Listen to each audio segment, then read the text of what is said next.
Deuxième lettre de Pierre. Chapitre 1.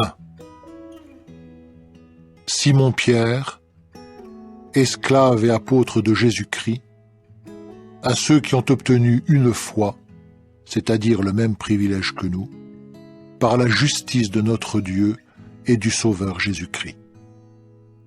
Que la faveur imméritée et la paix vous soient multipliées par une connaissance exacte de Dieu et de Jésus notre Seigneur, puisque sa divine puissance nous a donné volontiers toutes les choses qui concernent la vie et l'attachement à Dieu, grâce à la connaissance exacte de celui qui nous a appelés par la gloire et la vertu.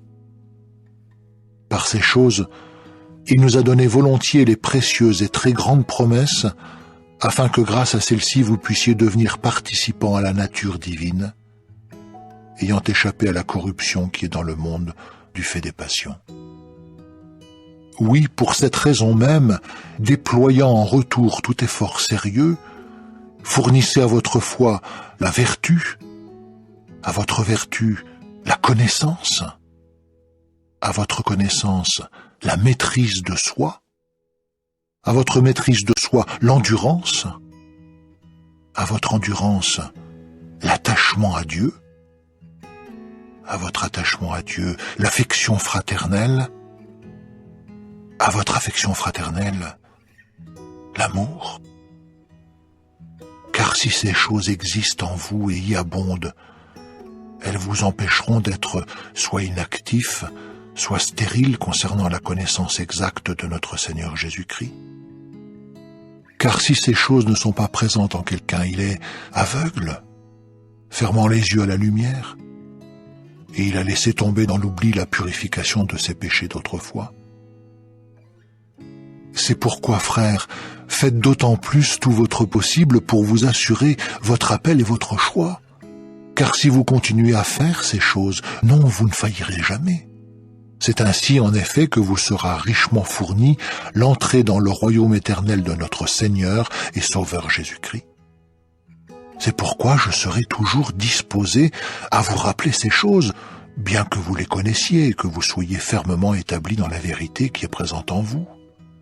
Mais j'estime juste, aussi longtemps que je suis dans ce tabernacle, de vous stimuler par mes rappels, sachant que le moment de déposer mon tabernacle est proche, comme aussi notre Seigneur Jésus-Christ me l'a indiqué. Donc, je ferai également tout mon possible en tout temps pour que, après mon départ, vous soyez capables de faire vous-même mention de ces choses. Non, ce n'est pas en suivant des fables habilement inventées que nous vous avons fait connaître la puissance et la présence de notre Seigneur Jésus-Christ, mais c'est en étant devenu témoin oculaire de sa magnificence. Car il a reçu de Dieu le Père honneur et gloire quand les paroles que voici ont été portées jusqu'à lui par la gloire magnifique. Celui-ci est mon Fils, mon bien-aimé, que moi j'ai agréé. Oui, ces paroles, nous les avons entendues, qui étaient portées depuis le ciel, alors que nous étions avec lui dans la montagne sainte. Nous avons donc la parole prophétique rendue plus certaine. Et vous faites bien d'y prêter attention, comme à une lampe qui brille dans un lieu obscur, jusqu'à ce que le jour commence à poindre et qu'une étoile du matin se lève dans vos cœurs. Car vous savez d'abord ceci, qu'aucune prophétie de l'Écriture ne provient d'une interprétation personnelle, car la prophétie n'a jamais été apportée par la volonté de l'homme, mais des hommes ont parlé de la part de Dieu, comme ils étaient portés par l'Esprit Saint. Chapitre 2. Cependant, il y a eu aussi de faux prophètes parmi le peuple, comme il y aura aussi parmi vous de faux enseignants. Ces gens-là introduiront furtivement des sectes destructrices et renieront même le propriétaire qui les a achetés, amenant sur eux-mêmes une prompte destruction. Et beaucoup suivront leur dérèglement, et à cause d'eux on parlera en mal de la voie de la vérité. De plus, par convoitise, ils vous exploiteront avec des paroles trompeuses. Mais quant à eux, le jugement depuis les temps anciens ne traîne pas, et leur destruction ne sommeille pas.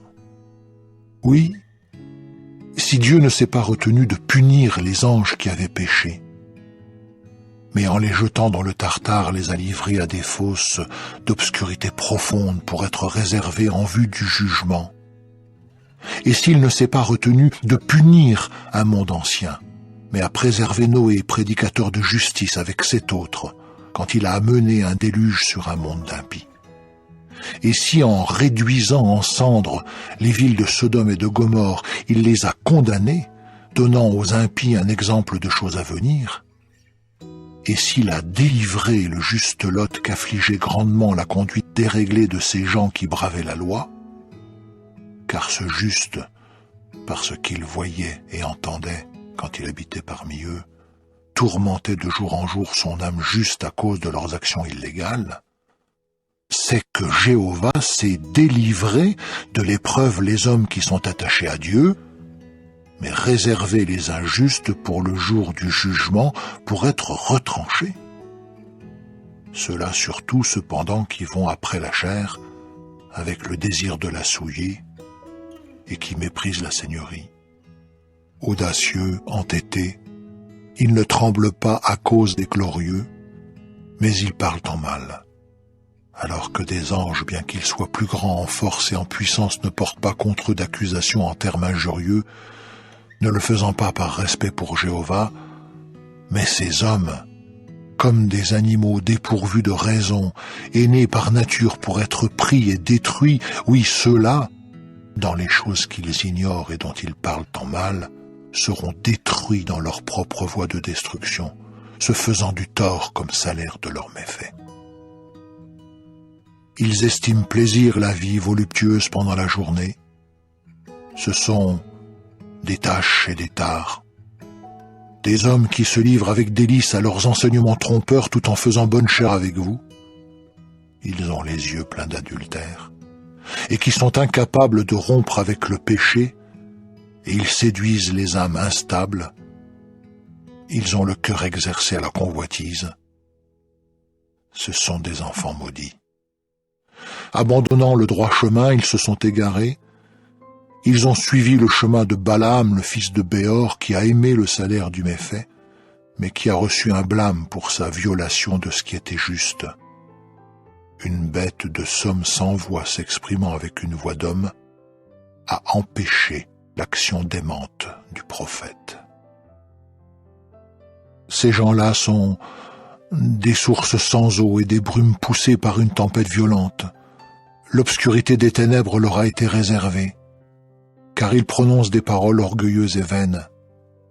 Par les désirs de la chair et par des mœurs déréglées, ils séduisent ceux qui échappent à peine aux gens dont la conduite est marquée par l'erreur. Alors qu'ils leur promettent la liberté, eux-mêmes se trouvent esclaves de la corruption, car qui est vaincu par un autre est asservi par celui-là. En effet, si, après avoir échappé aux souillures du monde par une connaissance exacte du Seigneur et Sauveur Jésus-Christ, ils se laissent entraîner de nouveau dans ces choses et sont vaincus, la situation finale est devenue pire pour eux que la première, car il aurait mieux valu pour eux n'avoir pas connu exactement le chemin de la justice que, après l'avoir connu exactement, de se détourner du saint commandement qui leur avait été transmis. Il leur est arrivé ce que dit le proverbe véridique: le chien est retourné à son propre vomissement, et la truie qui a été lavée est retournée se vautrer dans la boue. Chapitre 3. Bien-aimés, voici déjà la deuxième lettre que je vous écris, et dans celle-ci comme dans la première, je stimule par un rappel votre claire faculté de réflexion, pour que vous vous souveniez des paroles prononcées autrefois par les saints prophètes et du commandement du Seigneur et Sauveur transmis par vos apôtres. Car vous savez d'abord ceci, que dans les derniers jours il viendra des moqueurs avec leurs moqueries, allant selon leurs propres désirs et disant « Où est sa présence promise ? Oui, depuis le jour où nos ancêtres se sont endormis dans la mort, toutes choses demeurent exactement comme depuis le commencement de la création. Car selon leurs désirs, il leur échappe ceci, qu'il y avait des cieux depuis les temps anciens, et une terre apparaissant en masse compacte au-dessus de l'eau et se trouvant au milieu de l'eau par la parole de Dieu, et que par ces moyens le monde d'alors a été détruit quand il a été submergé par l'eau. Mais par la même parole, les cieux et la terre de maintenant sont amassés pour le feu et sont réservés jusqu'au jour de jugement et de destruction des hommes impies. Mais que ceci notamment ne vous échappe pas, bien-aimés, c'est qu'un jour devant Jéhovah est comme 1000 ans, et 1000 ans comme un jour. Jéhovah n'est pas lent en ce qui concerne sa promesse, comme certains considèrent la lenteur, mais il est patient avec vous, parce qu'il ne veut pas que qui que ce soit périsse, mais il veut que tous parviennent à la repentance. Cependant, le jour de Jéhovah viendra comme un voleur, et en ce jour les cieux passeront dans un sifflement, mais les éléments devenus brûlants seront dissous, et la terre et les œuvres qui s'y trouvent seront découvertes. Puisque toutes ces choses doivent être ainsi dissoutes, quel genre d'homme il vous faut être en acte de sainte conduite et en action marquée par l'attachement à Dieu, attendant et gardant constamment à l'esprit la présence du jour de Jéhovah, à cause duquel les cieux étant en feu seront dissous et les éléments devenus brûlants fondront. Mais nous attendons, selon sa promesse, de nouveaux cieux et une nouvelle terre, et dans ceux-ci habitera la justice. C'est pourquoi, bien-aimés, puisque vous attendez ces choses, faites tout votre possible pour être finalement trouvés par lui, sans tache et sans défaut, et dans la paix. Et considérez comme salut la patience de notre Seigneur, tout comme notre frère bien-aimé Paul, selon la sagesse qui lui a été donnée, vous l'a aussi écrit parlant de ces choses, ainsi qu'il le fait également dans toutes ses lettres. Il s'y trouve cependant certaines choses difficiles à comprendre, que les personnes sans instruction et instables des formes, comme elles le font aussi avec le reste des Écritures pour leur propre destruction. Vous donc, bien-aimés, qui savez cela à l'avance, tenez-vous sur vos gardes, de peur que vous ne soyez entraînés avec eux par l'erreur des gens qui bravent la loi, et que vous ne veniez à déchoir de votre propre fermeté. Non, mais continuez à croître dans la faveur imméritée et la connaissance de notre Seigneur et Sauveur Jésus-Christ. À lui soit la gloire, et maintenant, et jusqu'au jour d'éternité.